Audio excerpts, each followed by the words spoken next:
হাদিসে শবে বরাত নামে কোনো শব্দ নাই, এক নম্বর কথা। কি নাই ভাই?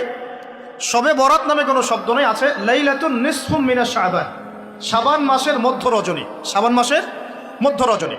শাবান মাস কি? উত্তর, নবী সাল্লাল্লাহু আলাইহি ওয়াসাল্লাম রমজান মাসের পর যে মাসে রোজা রাখতে বেশি গুরুত্ব দিয়েছেন তার নাম শাবান। আমার সাথে বলেন, শাবান মাস কি? নবী সাল্লাল্লাহু আলাইহি ওয়াসাল্লাম রমজানের পরে যে মাসে রোজা রাখতে খুব বেশি গুরুত্ব দিয়েছেন তার নাম শাবান।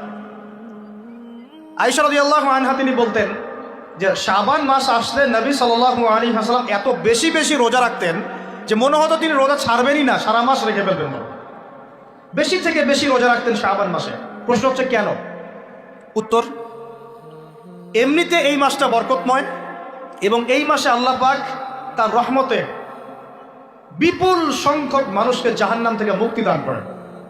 সুবহানাল্লাহ।